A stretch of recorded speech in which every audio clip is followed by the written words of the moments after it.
Hello, everyone. This will be a reading of The Making of Rigoberta Menchú, Testimonio and Self-Fashioning. This is this reading here by Alice Brittin. It should come after the Spivak reading over here that there is another video about that we've hopefully gone over by the time you watch this. And this is titled The Making of Rigoberta Menchú, Testimonio and Self-Fashioning. All right, so we have one text that deals with Testimonio.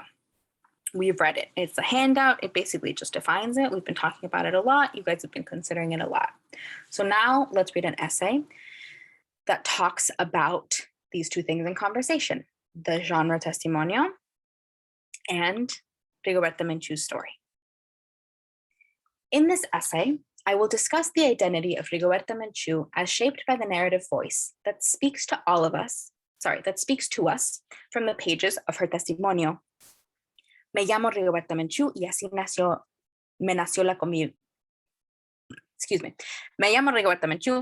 nació la conciencia. This is the Spanish title for I, Rigoberta Menchú. So that same one we've been talking about, just the Spanish title. I'm pretty sure this was written before there was a translation published, so that's just why everything will be in Spanish, but it is the same book that you guys read the beginning of. A first-person narrative of novel length in which Rigoberta, a semi-literate Maya Quiche from the Guatemalan highlands, tells her life story to Elizabeth Burgos, a professionally trained ethnographer, who records, transcribes, edits, and finally publishes Rigoberta's oral history in book form. To do so, I will make use, she's introducing a lens, so pay attention. To do what? To discuss the identity of Rigoberta Menchú as shaped by the narrative voice of her book, or of the book. To do so, that's what she's referring to. I will make use of Stephen Greenblatt's theory of self-fashioning, by means of which, why is she using it? I intend to show, this is what the conclusion she's going to come to, right? So in a lens analysis, she's presented the aim of her lens, right?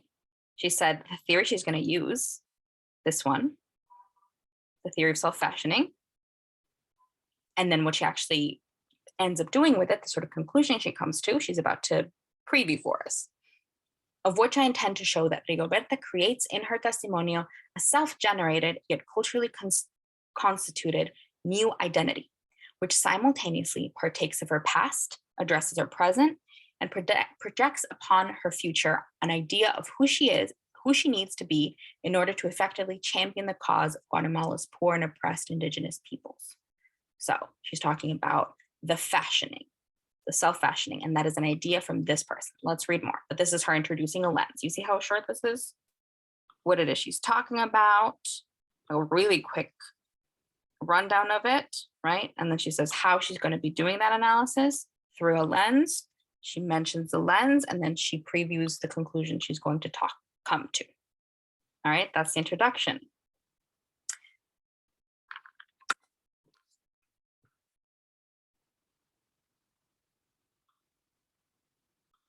In 1981, when she was only 23 years old, Rigoberta Menchú was forced into exile for having participated in the anti-establishment activities of the Comité de Unidad Campesina, CUC, and the Frente Popular 31 de Enero.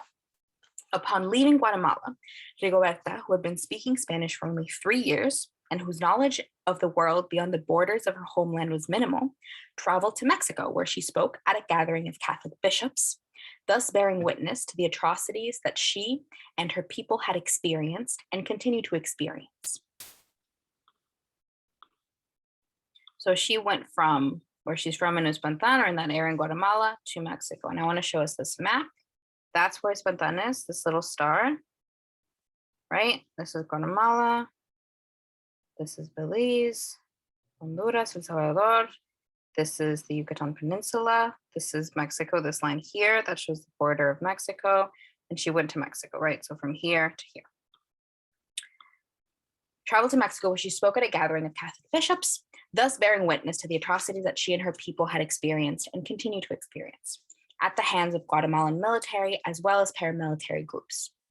At the invitation of several organizations involved with the Solidarity movement, she then traveled to Paris, where she was introduced to Elizabeth Burgos. I think we all know where Paris is in relation to this, but let's take a look all the way over here. She then traveled to Paris, where she was introduced to Elizabeth Burgos, originally of Venezuela, whose collaboration in the writing of Rigoberta's testimony had been solicited by friends sympathetic to the plight of the Guatemalan indigenous population. Acutely aware of the politically complex and emotionally sensitive nature of the ethnographer/native informant relationship, which we've been talking about, Elizabeth Burgos was at first reluctant to interview Rigoberta. However, she eventually agreed to do so, a decision that would forever change the course of Rigoberta's life, as well as her own. Henceforth, Rigoberta would be recognized as the voice of the poor and disenfranchised peoples of Latin America, while Elizabeth Burgos would be applauded by some and derided by others as the individual who gave the world this voice. As in the case of Rigoberta Menchú and Elizabeth Burgos, the testimonial project typically brings together in collaborative effort individuals with distinct personalities, diverse ethnic origins, and radically different life experiences. Naturally, as a result of the confrontational, in the sense of meeting, so she's not saying it's contentious, she's just saying they were literally in the same place, nature of this close encounter, both the narrator's and the editor's self-perceptions are subject to change. For example, Elizabeth Burgos writes in the prologue to Mi Amor Rigoberta Menchú, I will read it in Spanish and then I will try and translate it for you. I'm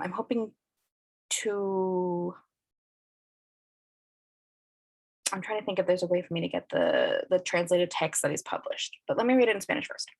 Solo me resta agradecer a Rigoberta el haberme concedido el privilegio de este encuentro y haberme confiado su vida. I only have left to thank Rigoberta for having allowed me the privilege of this encounter and having confided in me her life. Ella me ha permitido descubrir ese otro yo misma. She has allowed me she's permitted me to discover the other self, myself. Gracias a ella, mi yo americano ha dejado de ser una extrañeza inquietante. So thanks to her, my American I has stopped being a unsettling strangeness, maybe. As the statement implies, by means of sympathetic and admiring identification with the suffering figure of Rigoberta, Elizabeth Burgos rediscovers herself while discovering her narrator, and consequently, her life will never be the same. However, although her self-perception definitely changed, Elizabeth Burgos at no time loses her identity as an intellectual, for as John Beverly and Mark Zimmerman observe in Literature and Politics in Central American Revolutions, Testimonio gives voice in literature to a previously voiceless and anonymous collective, popular subject, the pueblo, but in such a way that the intellectual, read the editor, or professionally, usually of bourgeois or petty bourgeois origin, and these are technical terms, but they mean like people who have power, okay?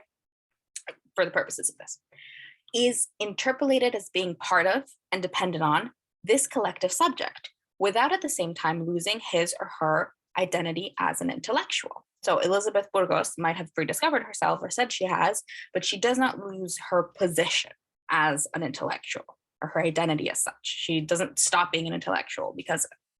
Politically, the question in Testimonio is not so much the difference of social situations of the direct narrator and the interlocutor, so who she's talking to, as the possibility of their articulation together in a common program or front.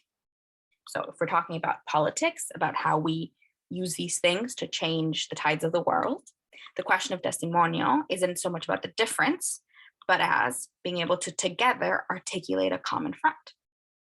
This is good text for you guys to put into your Testimonio papers when you're talking about the genre, right? You can use some of this to explain the genre. Similarly, though the testimonial encounter may also force the narrator to see him or herself through new eyes, this narrator's sense of personal, cultural, and ethnic identity, which has taken a lifetime to develop, is not automatically obliterated by the mere act of emerging into a collaborative literary project with someone radically different from him or herself. Like the editor who identifies with the narrator on a symbolic and ideological level while retaining his or her identity as an intellectual, the narrator of Testimonio is quite capable of identifying with intellectuals and even becoming one in the process, without forgetting the many ties that bind him or her to a specific community. Okay, what does that mean? Similarly, through the testimonial encounter, so we did this, right? Presenting a front. The narrator may be made to see, right? Force the narrator to see themselves through new eyes. And this narrator's sense of personal, cultural, and ethnic identity, so we're talking about Rigoberta, her personal, cultural, and ethnic identity, Menchú, which has taken a lifetime to develop, is not automatically obliterated by the mere act of entering into collaborative literary project with someone radically different from him or herself. We don't change ourselves just because we're talking to someone radically different. Like the editor who identifies with the narrator on a symbolic and ideological level while retaining his or her identity as an intellectual, the narrator of the testimonial also is quite capable of identifying with intellectuals or even becoming one in the process, without forgetting the many ties that bind him or her to a specific community. In fact, the act of bearing witness to an other can actually strengthen or reconfirm the narrator's sense of identity on both personal and communal levels. So here the other, which we've been discussing or mentioning a few times, talking about the other side of who is talking, who is giving the witness account. That Rigoberta today wages her war against the Guatemalan ruling class and military from an office in Mexico City, equipped with computers and fax, travels the Solidarity lecture circuit, and frequently addresses the United Nations as an activist for international indigenous and human rights, is problematic for those like anthropologist David Stoll, who believe Rigoberta's identity as a member of the Guatemalan indigenous population is somehow compromised by her life in exile and association with first world leftist intellectuals. So that is something that Stoll is positing, or that this author is writing in response to Stoll saying that she and her identity, given that now she's gained some fame, notoriety, whatever you want to call it, her name is more known and she's become something, doesn't mean, like all of these things, doesn't mean that it has compromised her. And at the time that this was written, she was in exile. Okay, now she's no longer, but she was at the time that this was written. For example, in a paper read at the University of California at Berkeley, Conference on Political Correctness and Cultural Studies in 1990, Stoll, right, the man who wrote that book, writes, "This brings us to the third problem I have with Rigoberta Menchú."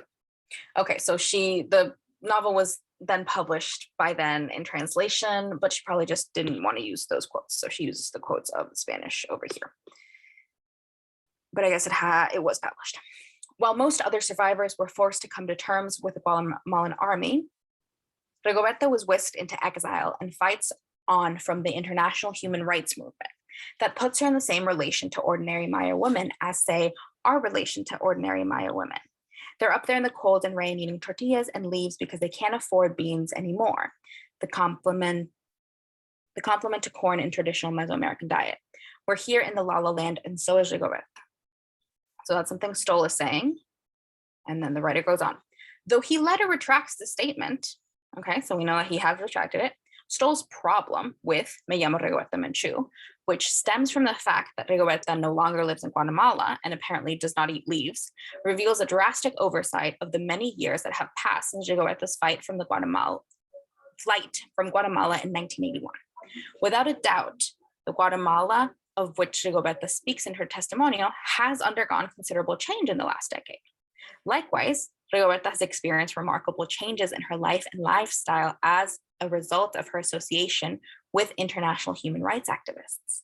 The publication of her Testimonio, and most recently the receipt of the 1.2 million 1992 Nobel Peace Prize, However, seeing that Me llamo Rigoberta Menchú was written soon after she left Guatemala, would David Stoll venture to state that Rigoberta was not in a position in 1982 to speak with authority for those Guatemalans from both the indigenous and Ladino sectors who, like her, witnessed and endured acts of extreme violence and oppression? Right? So this statement, this puts her in the same relation as to ordinary Maya women as our relation. So that's the statement here that this writer is challenging, right? Especially when it was written. She's talking about all the things that have happened to her since happened after she gave her testimony. And in that time, it was much closer to the time that she was speaking.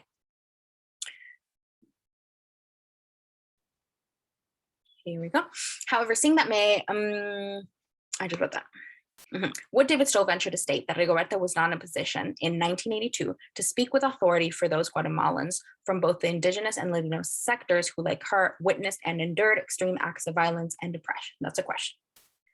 Yet even more disturbing than Stoll's refusal to place Me llamo Rigoberta Menchú in its proper historical context is his implication that Rigoberta's cultural and ethnic identity are determined by mere geographical location and diet, apparently clinging to the belief that the noble savage is no longer noble or even savage if, quote, contaminated by the trappings of Western culture. Stoll implies that Rigoberta's life in exile, coupled with her close alliance with international human rights activists, somehow makes her less Mayan than she was when death threats forced her to flee Guatemala in 1981. David Stoll is certainly not alone in his objections to Rigoberta's willingly accepted, if not self-appointed, role as a spokesperson for the indigenous peoples of Guatemala.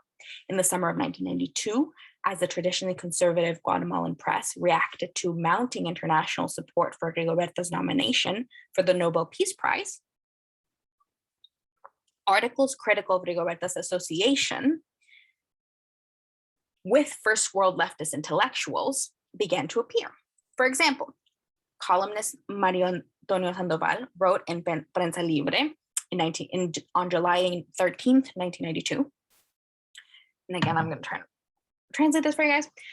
Como todo político, al salir de un exilio prolongado, la señora Menchú perdió parte de su autenticidad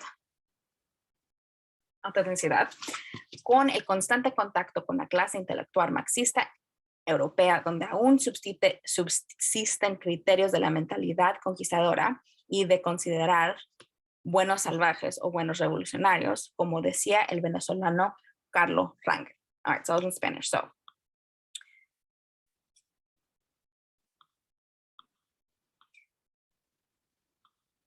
like many politicians, or like many a politician, as soon as al salir del exilio prolongado, upon exiting on a prolonged exile, Mrs. Menchú, like la señora, so like Mrs. Menchú, lost part of her authenticity with the constant contact with the intellectual Marxist European class, where they still subsist on the kinds of mentalities that have to do with conquest and to be considered, quote unquote, noble savages or good revolutionaries.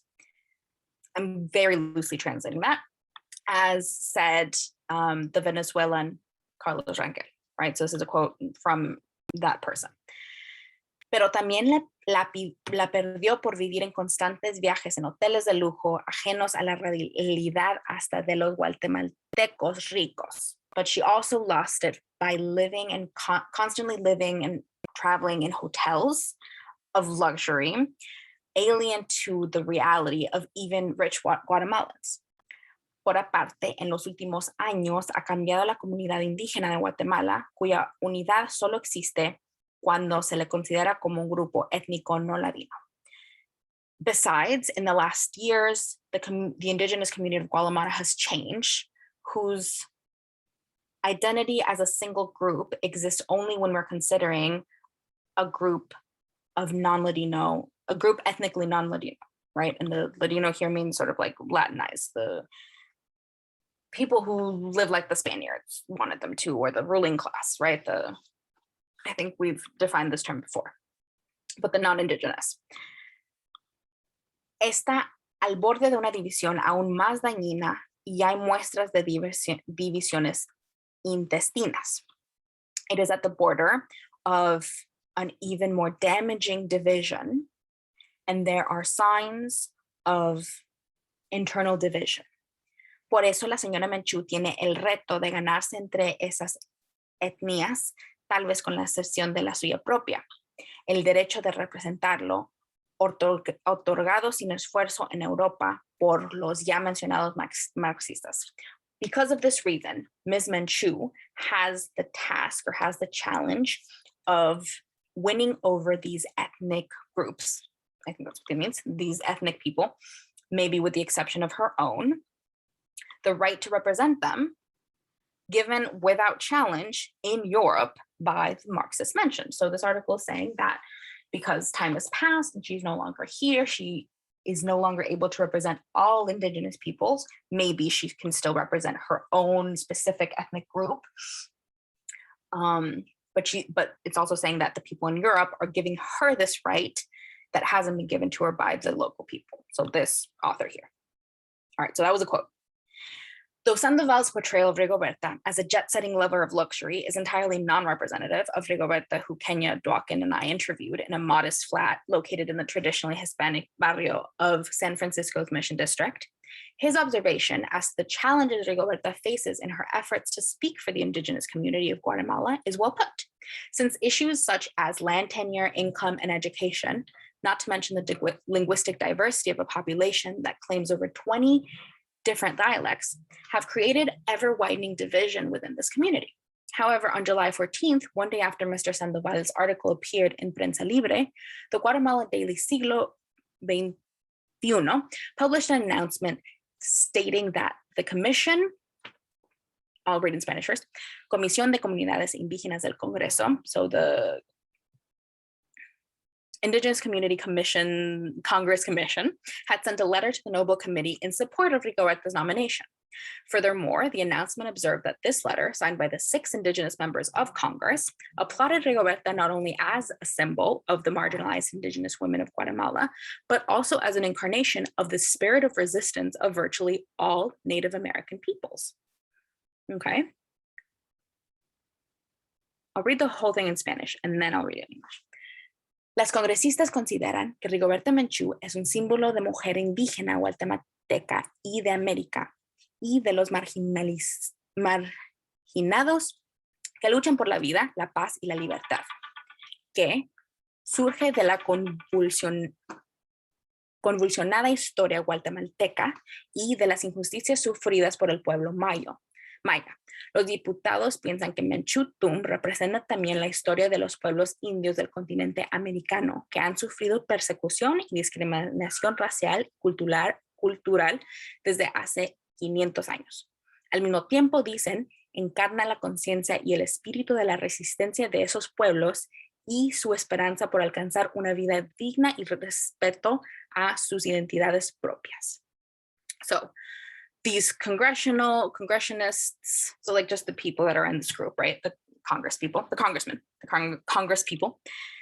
The Congress people consider that Rigoberta Menchú is a symbol of the indigenous Guatemalan woman and of America,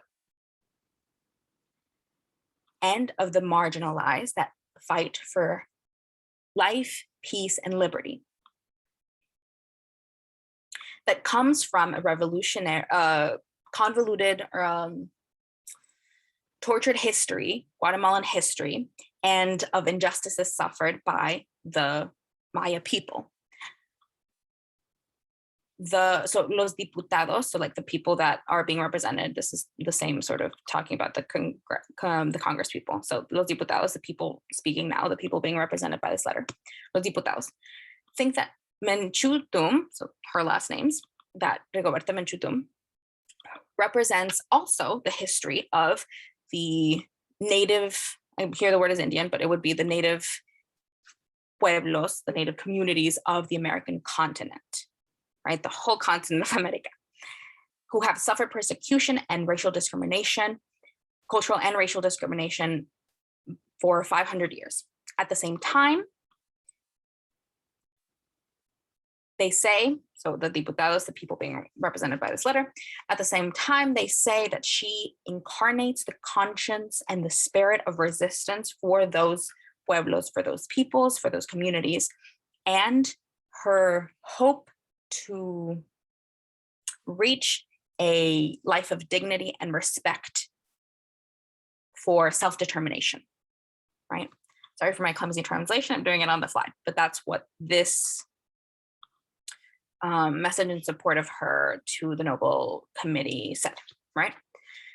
Such conflicting points of view, which on one hand resort to little more than Rigoberta bashing, while on the other idolize Rigoberta as the perfect living symbol of all the evil the white race has done to the Americas, raise interesting questions as to the very nature of human identity and the ongoing process of identity formation. What constitutes an individual's perception of the self? What is the relationship between self-identity and cultural or ethnic identity? What relationship exists between self-identity and the public perception of self? What tensions exist between an individual's self-identity and the public persona that he or she creates through speech and or actions? To answer these questions is beyond the limited scope of this essay. However, I would now like to address the possibility of shaping one's own identity through aesthetic representation of the self. Okay, so she's given us the setup of different things that have to do with how Rigoberta Menchú is perceived, right? This whole part here. So she introduces us, this introductory paragraph is basically presenting something that's going to be similar to a lens analysis. And then she gives us sort of background on Rigoberta Menchú, right? She gives us some perspective from different people, from Stoll, from an article from the press, a different statement or letter from a group of indigenous sort of representatives. And now she's saying all of these things are sort of, all these questions are here in the setup. But now she's saying that to answer these is too much, but what she's going to do is she wants to address the possibility of shaping one's own identity through aesthetic representations of the self. So now we're going to get to the actual lens. So watch how she is explaining the ideas from another text. In his Renaissance Self-Fashioning 1980, a work that traces the development of human identity in the 16th century England, Stephen Greenblatt uses the term self-fashioning to refer to the process. The author is defining a term to refer to the process by means of which Renaissance authors shape their own identities, either through literary representation of themselves or literary creation of fictional characters. Though it reflects the individual's efforts to form a self, the term self-fashioning does not solely refer to the realm of the individual. Given the widely accepted view that the human subject is culturally constituted, the process of self-fashioning is necessarily influenced by the interplay of social institutions, such as a family, church, and state, that in one way or another govern human behavior.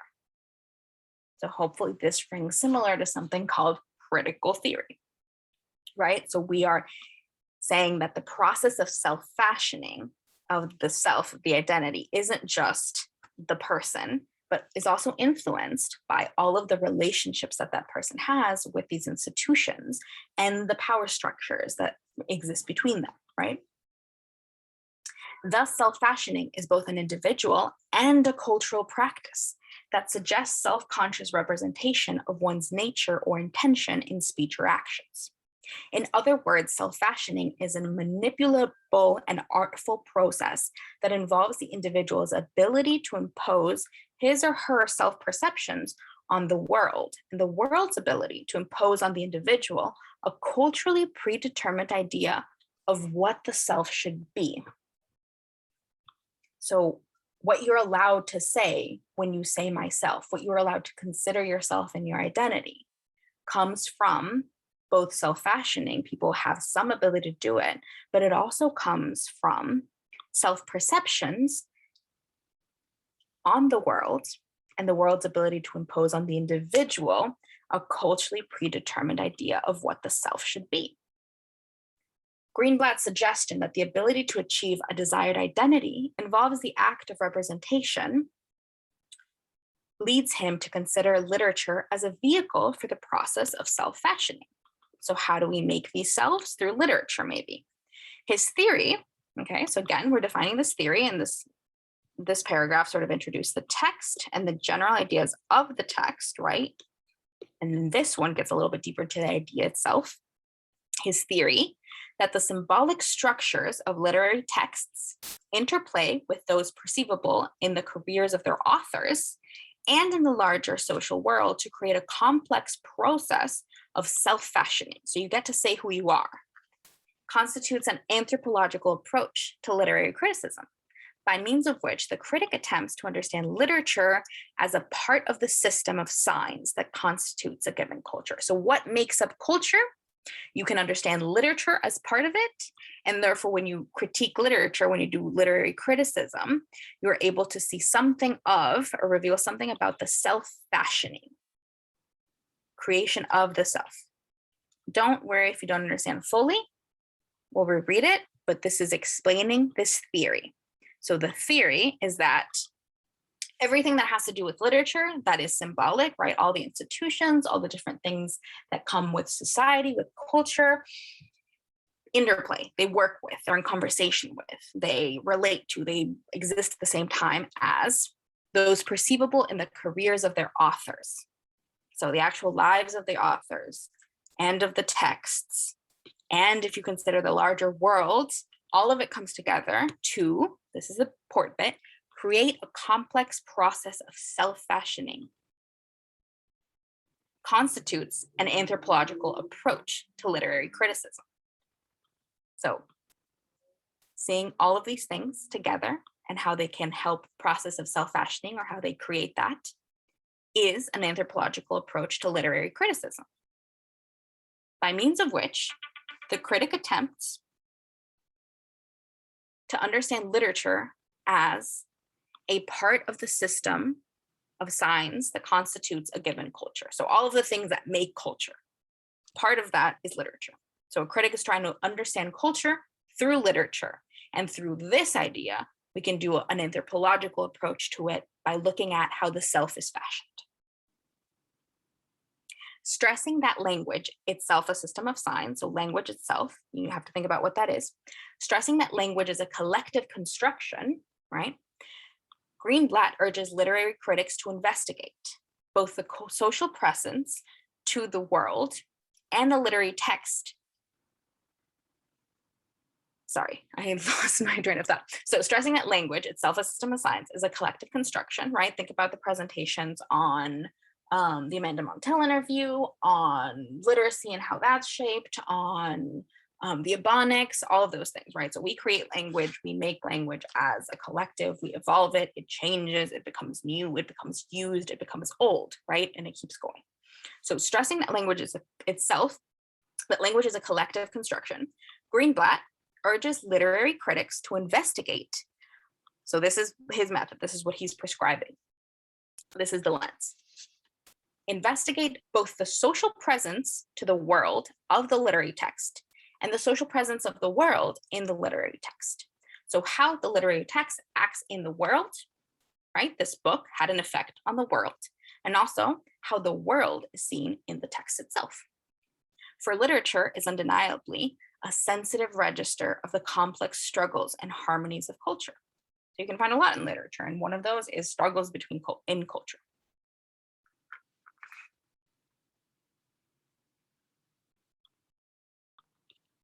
Greenblatt's theory of self-fashioning is truly illuminating when applied to analysis of testimonial text whose narrators happen to be third world subaltern subjects. Here we have this term. We've understood what it means, we've talked about it, we've read about it, well, we've listened about it, and we have read some about it. So here it comes.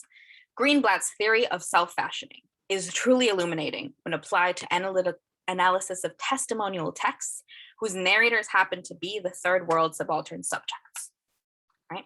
In contrast to the intellectually constructed and therefore unauthentic subaltern subjects. Okay, so they're saying intellectually constructed subaltern subjects have to be unauthentic because they're not self-fashioned, right? And think about the bell hooks we read last time as well. In contrast to the intellectually constructed and therefore unauthentic subaltern subject, so subject just means a person, okay? For the purposes of just reading this clearly. The theory of self-fashioning suggests the possibility of the subaltern subject who, through oral discourse and subsequent transition of this discourse to the written page, secures a self-generated yet culturally constituted public persona representative of the collective self, yet reflective of individual endeavor. That was a sentence, but that was one of the most important sentences in here. So I'm going to reread it, especially this last bit, okay? So let's see. We have a lens. We'd explain the main theories of it, which is that you can construct the self through literature, but that doesn't exist apart from the world and society. They exist together. They keep existing together. And if you apply this theory of how self-fashioning happens, how it works, how you should analyze literature to see self-fashioning in action, right? Now we apply this to a third world subaltern subjects. And in contrast to ones that are only intellectually constructed, so they can't actually be authentic because it's just an intellectual exploration, it's a definition, it's an entry, right? It's inauthentic because it's made by intellectual only and by people who aren't subaltern themselves. The theory of self-fashioning suggests the possibility of a subaltern subject, a subaltern person, who, through oral discourse and subsequent transition of this discourse to the written page, so what happened with this Rigoberta Menchú's Testimonio, right?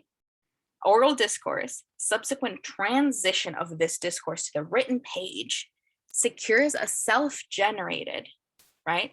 Self-generated, generated by Rigoberta Menchú, yet culturally constituted, right? So it's self-generated, but it is culturally constituted public persona, representative of the collective self, yet reflective of individual endeavor. So Rigoberta is a person, one person, and she is doing an individual endeavor. She has a personal career.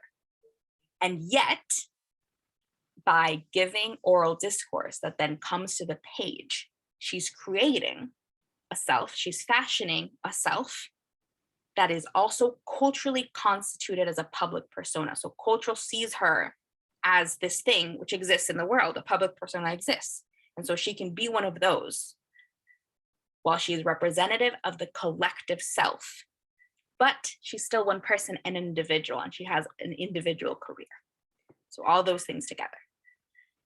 This new identity, however, is not one without a certain degree of compromise and sacrifice. For as we shall see in the example of Rigoberta Menchú, the self-fashioned identity partakes of both the authority and the alien. Okay, I'm not sure what that means, but let's keep reading. That which is to be protected and that which is to be destroyed. So by being both a published book, but also an oral testimony, an oral witness account of her people, she's both engaging in a public persona that stands for a collective self, but she's also having an individual personal career. And so those two things are in tension. And so that is the authority that has to be protected. We protect authority, but there's also something alien about it, which has to be destroyed, something that's not normal, not known, not a mainstream way of being, of knowing, of self-fashioning, but a subaltern way of doing that. For Rigoberta, that which is protected is primarily, that which is to be protected is primarily the indigenous community of Guatemala, with which she shares a collective memory, common language, religion, manner of dress, and dietary customs. Although Rigoberta portrays herself in Me Llamo Rigoberta Menchú as representative of a larger community composed of todos los guatemaltecos pobres, all the poor Guatemalans, throughout her testimonio, she repeatedly addresses the issue of cultural difference between Maya Indians, Ladinos, and whites, thus erecting definitive barriers between the native community from whence she originates and those peoples, traditionally considered enemies, with whom she must collaborate in an attempt to save the Maya from physical and cultural annihilation.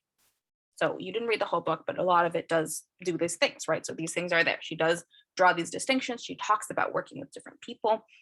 And she does make the distinction between the native communities and the people she has to work with, which as wholes, as categories, are traditionally considered enemies.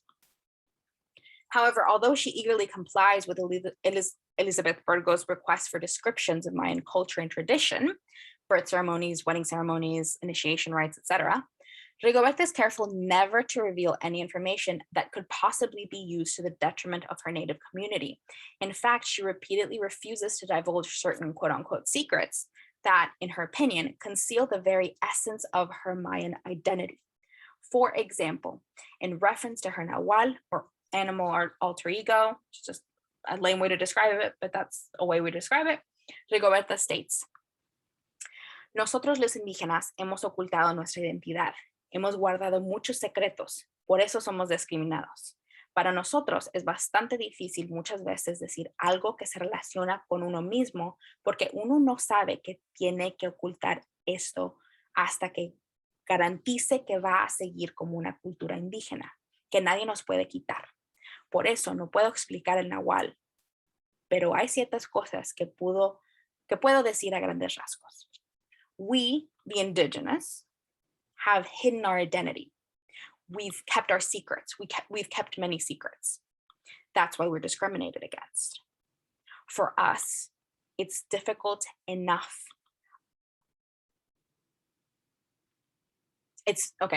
Para nosotros es bastante difícil muchas veces. For us, it's often very difficult to say something that relates to ourselves porque uno no sabe que tiene que ocultar esto hasta que garantice que va a seguir como una cultura indígena. It's hard to say something that relates to oneself because you don't know what you have to hide to guarantee that we continue to have an indigenous culture that no one can take away from us. For that reason, I can't explain the Nahual, but there are certain things that I can explain the broad strokes of. Rigoberta's refusal to divulge her secrets takes root from the bitter seeds of betrayal sown by the first Spanish conquistadores to arrive in the Americas and nourished by the subsequent generations of European imperialists. Since the arrival of Christopher Columbus in 1492, knowledge of Indian customs and belief provided by native informants has been used throughout Latin America by a powerful ruling class intent on dividing, conquering, and even eliminating entire indigenous communities. Hernán Cortés used to his advantage the Aztec belief that bearded gods would one day come from across the sea to rule the land, which is a fact that is contested nowadays, but potentially, right? But it still serves the point. Bernardi, he did use knowledge of indigenous culture, life, traditions against them, right? In order to rule or to impose, to colonize. And Bernardino de Sahagún, believing the most efficient way to eliminate paganism was to first of all thoroughly understand it, relied on native informants to provide him with information as to indigenous religious practice. Aware of the potential dangers of revealing too much, Rigoberta draws on her own limits when questioned by Elizabeth Burgos in Me llamo Rigoberta Menchú, ends with a declaration of the narrator's intention to conceal the essence of her indigenous identity. Pero, sin embargo, todavía sigo ocultando mi identidad como indígena. Sigo ocultando lo que yo considero que nadie sabe, ni siquiera un antropólogo, ni un intelectual, porque más que tenga muchos libros, no saben distinguir todos nuestros secretos. But, however, I'm still hiding my identity as an indigenous person. I still hide what I consider no one knows, not even an anthropologist, neither an intellectual, because for having many books, they don't know how to distinguish all of our secrets. As Rigoberta reveals in lengthy descriptions of ritual practice and ceremony, Mayan children are taught from the earliest of ages to respect and serve the community in which they live. When only 8 days old, a child's hands are bound together in symbolic gesture, emphasizing the sanctity of these hands that will one day work for the community. On this child's 10th birthday, an initiation ceremony during which family members remind the initiate of communal responsibility and obligation is performed. Mi padre me decía, tú tienes mucha responsabilidad. muchas tareas que cumplir con la comunidad. Desde ahora tienes que asumir un papel a favor de todos. My father used to say, you have a lot of responsibility, a lot of duties to complete for the community, to do for the community, to fulfill for the community. From this moment on, you must assume a role that favors all, or that benefits the community, everyone. Undoubtedly, when in 1982, Rigoberta is faced with the opportunity to speak out on behalf of the Guatemalan indigenous community, it is that deeply ingrained sense of communal responsibility that compels her to closely guard the secrets of her indigenous identity. However, in order to save her people and culture from destruction, Rigoberta makes a conscious decision to embrace the alien. She willingly appropriates scientific elements of Western culture, which not only free her from a past of ignorance and oppression, but also arm her with the proper weapons with which to wage an effective battle against hegemony in her homeland. For example, recognizing linguistic barriers, impeding communication, not only between the Maya and Guatemalan Spanish-speaking ruling class, but also between Guatemala's 22 indigenous groups or etnias, Rigoberta empowers herself with Spanish in order to understand her enemies and better communicate with her friends. Also, against her father's wishes, Rigoberta learns to read and write. Similarly, Rigoberta adopts a revolutionary consciousness, raising discourse informed by Marxism and liberation theology that openly challenges the beliefs of those more traditional Mayan Indians who, as good Catholics, accept their life suffering as divinely preordained. So this toxic belief. Para nosotros es como un destino este sufrimiento. For us, it is like a destiny to suffering. And finally, Rigoberta's rejection of traditional Mayan sex roles allows her the freedom to pursue her struggle without the hindrance of wifely and motherly obligations. Not only does Rigoberta's decision to empower herself with elements from Western culture that best suit her needs constitute a break from traditional Maya custom and belief, but her flight into exile also physically distanced her from indigenous communities with which she identifies, thus prompting David Stoll to question her authenticity as a spokesperson for those Maya who continue to live in Guatemala. Nevertheless, it is important to acknowledge that even as they distance Rigoberta from an anthropologist's ideal of the pristine indigenous subject uncorrupted by Western culture, such, quote, compromises, unquote, to her indigenous identity are necessary, quote, evils, unquote, that bring Rigoberta ever closer to her own idea of who she needs to be in order to effectively promote her cause, which encompasses a collective objective. So, what did we just read? We have here a theory of self-fashioning. Hopefully we understood up to then. And then we're having more analysis. So now we're jumping into the analysis, right? So what does it mean for Rigoberta to have an indigenous identity, right? She talks about the secrets she does keep. We have some quotes, right? Why she doesn't. We have some historical background for the very real reasons for which she doesn't. We have the way she frames herself as saying that she's hiding parts of her identity because they cannot be understood by the investigator.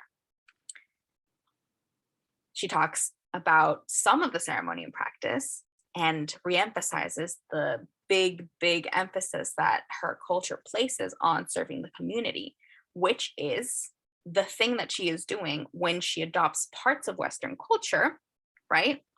She learns Spanish. She becomes a catechist. What was the other thing here? She doesn't follow the traditional gender-based role in her society so that she can do all this work, right? So again, I'll read this part just again. Not only does Rigoberta's decision to empower herself with elements of Western culture that best suit her needs constitute a break with traditional Mayan custom, but her flight into exile physically distanced her, right? And that's sort of the place where David Stoll and other people had their criticism.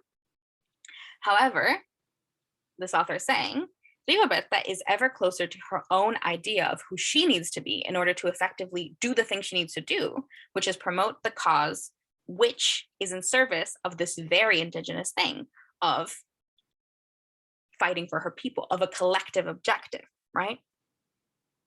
As previously insinuated, I am of the opinion that aesthetic identification with the narrator is a strategy by means of which testimonio stimulates attitudes in the reader or interlocutor. What does this mean? As I previously said, so she's already talked about this. She's of the opinion that aesthetic identification with the narrator is a strategy, right? By which testimonio, the genre, stimulates attitudes in the reader and interlocutor by identifying with the narrator, by putting the narrator at the center. Is a strategy that testimonio does in order to stimulate attitudes in who reads it. But for the aesthetic identification to take place, there must first be aesthetic representation of the subject of testimonial discourse. So in order for you to identify with her, you have to have some idea of who she is. Typically, the editor of Testimonio provides an initial description of the narrator's personal and sometimes physical attributes. Also, we read the introduction of Rigoberta Menchú. It did, right? They talked about her clothes, what she looked like, her sort of vibe, her aura, how she walked, how she talked. We read a little bit about that, right? Go back to that first reading and theory entry to refreshing ourselves if we've forgotten. Also, the text cover is likely to display a photo or drawing of the narrator. So here she's talking about testimonio in general, and you can use this also in your paragraph where you're talking about how your testimonials fall into the genre, right? So typically, the editor provides a description, and the text also has some kind of photo or drawing. However, the generic conventions of testimonio lead us to believe that all other representations of the subject of testimonial discourse is an act of self-representation.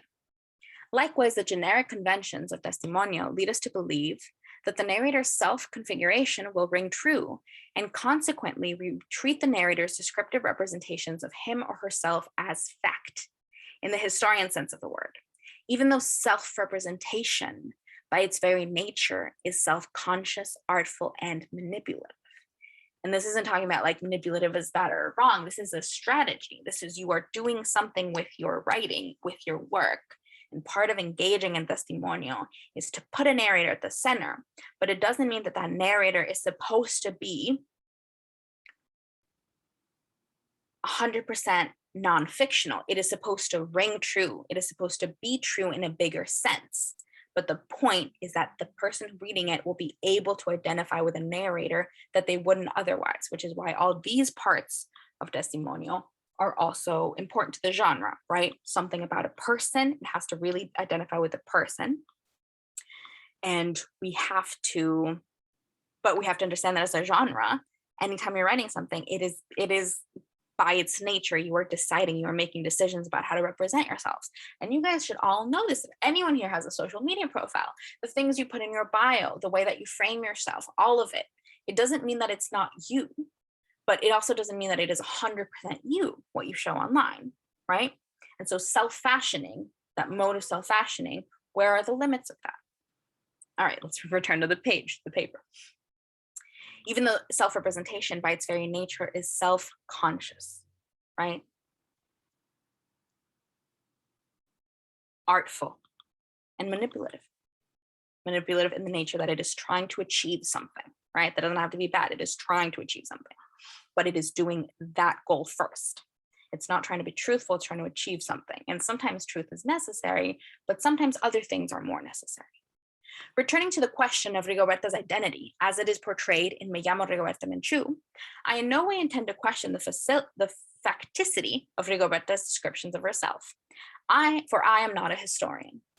However, as a student of literature, what interests me about Rigoberta's descriptions of herself are their factitiousness insofar as they are adapted to a controversial standard and are reproduced by artificial means. Okay, I don't know what this means. Let me read this again. So she's saying, I'm not trying to verify, I'm not fact checking. That's not my job.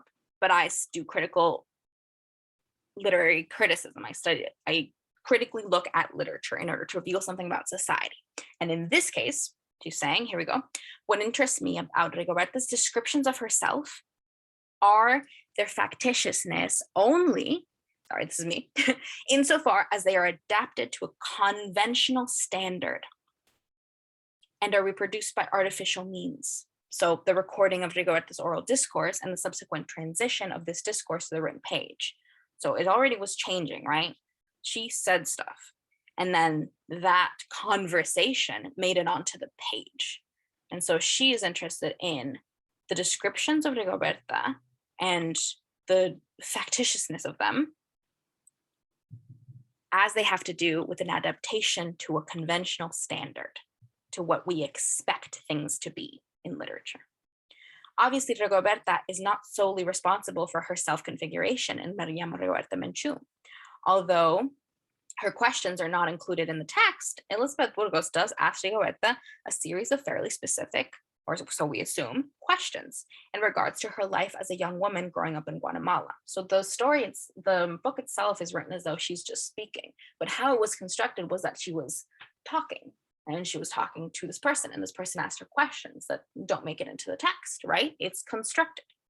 Later, she rearranges Rigoberta's answers according to the conventional standard of the ethnographic text, right? This is already known. This is how you do things in ethnography. However, the answers do come from Rigoberta. And it is interesting to note that throughout her testimonio, Rigoberta, either consciously or subconsciously, portrays herself as if she were in a state of constant metamorphosis, which of course she is. So how she is answering questions, she is showing that she is metamorphizing. She's always changing, basically. Of course, all people are. So she says, of course she is.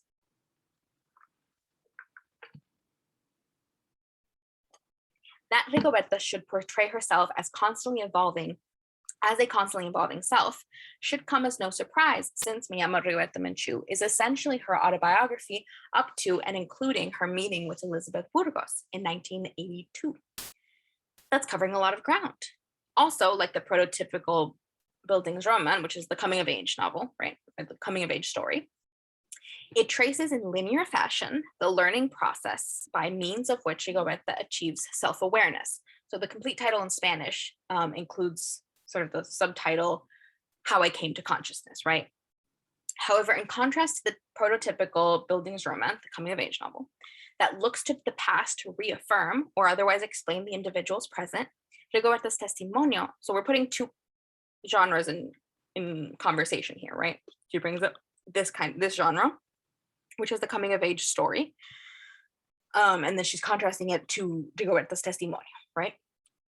However, in contrast to the prototypical Bildungsroman that looks to the past to reaffirm or otherwise explain the individual's present, Rigoberta's Testimonio is less concerned with her own past per se than it is with her people's future, since to improve the lives of the poor and oppressed Guatemalan Indians is one of Rigoberta's primary goals. Right? Let's remember this. Consequently, Rigoberta's narration of the significant events, decisions, and undertakings that influenced her remarkable metamorphosis from a politically unaware and powerless Indian peasant into a politically aware and self-empowered spokeswoman for the Guatemalan indigenous communities is not meant to simply explain how she ended up in Paris in 1982. Rather, these events, decisions, and undertakings function in Me llamo Rigoberta Menchú as the many threads with which Rigoberta weaves herself a new identity that simultaneously partakes of her Mayan heritage, addresses the demands of an urgent present situation, and provides an example for future generations of Guatemalan Indians to follow. Likewise, this new identity appeals to the readers of Me llamo Rigoberta Menchú to recognize their own potential to recreate themselves as politically conscious and socially responsible human beings. Here is the meat of this analysis, right? She's using the lens of looking at self-fashioning. She's applying it to Rigoberta Menchú in this book. And what she comes away from is this, that she should portray herself as such isn't surprising because she's talking about her whole life. And part of her goals is not just to say, is not an autobiography. It is not, right?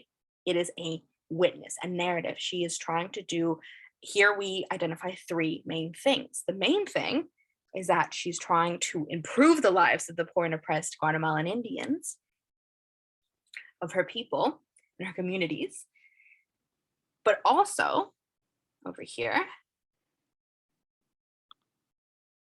weaves herself a new identity that simultaneously partakes of her Mayan heritage, addresses the demands of the urgent present situation, and provides an example for future Guatemalan Indians to follow. Likewise, this new identity appeals to readers so that they can recognize, right? And this is part of the point of Testimonio, is that it is someone you can identify with as you read. So you can read a witness account of someone who is speaking on behalf of or as a member of a whole community. And they are doing so with that knowledge, right? They are not, part of the genre is to impress upon the reader that it is not, this is my story and I happen to belong to this group. It is, this is my story as a member of this group.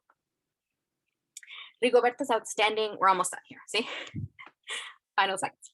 Rigoberta's outstanding accomplishments on both political and literary fronts are deeply indebted to the hard work and commitment of countless individuals who have selflessly dedicated their time, skills, and economic resources to the cause of solidarity with the Guatemalan people. However, it cannot be denied that as an individual, Rigoberta has had tremendous impact on the way in which first world intellectuals now listen to third world subaltern subjects, who, by the way, have been speaking all along. So we get back to this idea of subaltern and the other text that hopefully came before this, Osbibak subaltern, right? So the question, can the subaltern speak? It's not supposed to be answered. And she is even saying they have been speaking all along. And here we see a story of one of them coming to consciousness, coming to be heard in the specific way. That is both a collective story, but also as an individual, with an individual career, Menchú had a tremendous impact on the way in which first world intellectuals now listen to third world subaltern subjects, who, by the way, have been speaking all along. Nor can it be denied that as a literary character, the Rigoberta who speaks out from the pages of her Testimonio, which since 1983 has been translated into at least 9 languages, is largely responsible for this change in attitude, since it is with this character, born of necessity and nourished by an unflagging conviction that change is indeed possible, that the reader primarily identifies, part of the point of Testimonio. Which brings us back to the question of Rigoberta's aesthetic representation of herself in Me llamo Rigoberta Menchú. Aesthetic representation of Rigoberta, which functions to gain the reader / interlocutors and admiration and respect, abound in Me llamo Rigoberta Menchú. Rigoberta is a loving daughter, as a faithful friend, as a diligent servant. Rigoberta is a valiant rebel, and Rigoberta as self-sacrificing community leader. However, the most striking representation of all, in terms of Rigoberta's attempts to project upon her future an idea of who she needs to be in order to effectively promote her people's cause, is that of Rigoberta as a truthful and hence believable witness. As she steps forward to pull back the thick curtain of lies that for centuries has concealed the reality of her people's suffering, Rigoberta invites the reader to believe in her and to believe in the story she has to tell. Okay, read this again. She invites the reader to believe in her and to believe in the story she has to tell. Whether we do so or not is another matter.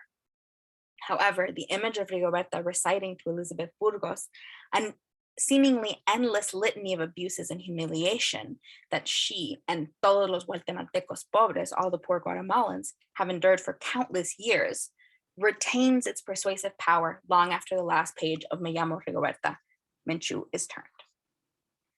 All right, that was a long one. Won't make it any longer. But now that I've read it to you, hopefully you've been paying attention. There's some notes that might be helpful, but really look at the construction of this whole paper. If we think of it as a lens analysis, which she doesn't present, but she says, I'm going to discuss, let's go back to the introduction now that we've read the whole thing.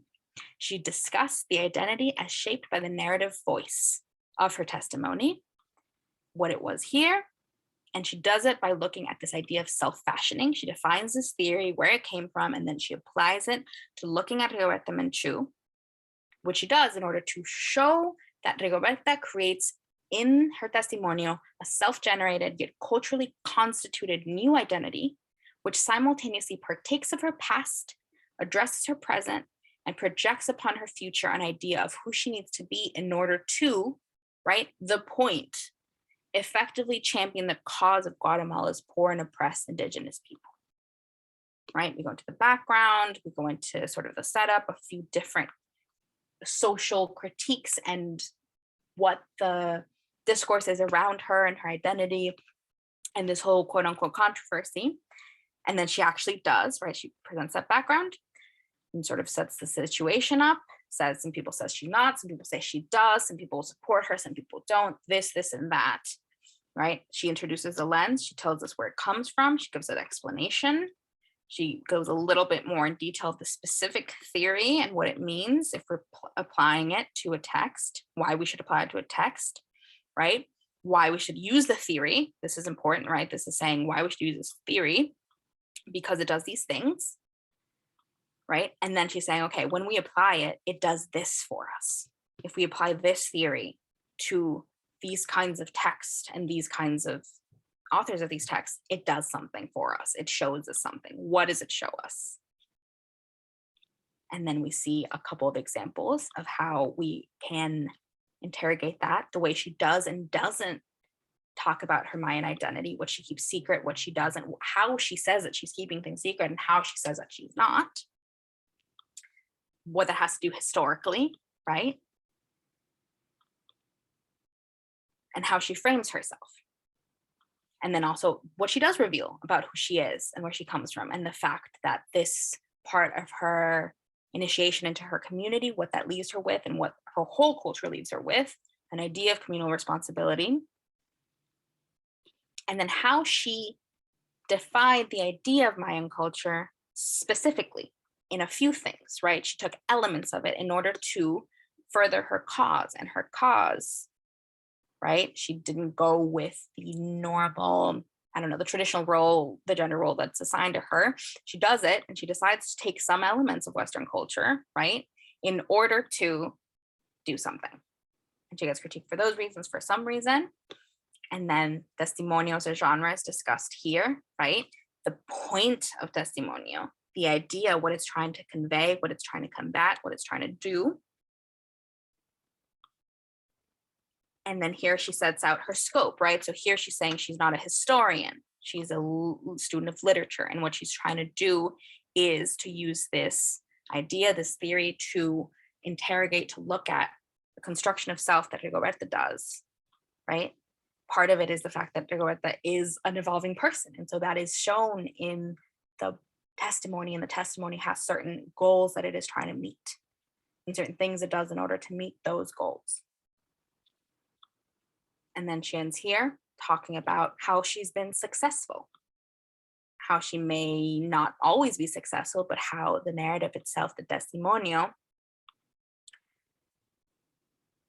what she has to be, what she has to self-fashion and portray as in order for the work itself to reach its purpose, to do the work it has to be doing, which is to be a persuasive power and to fight for the cause of all poor Guatemalans. All right, that was it. That was an analysis, reading of this paper, a little bit of an analysis of its structure that was hopefully helpful.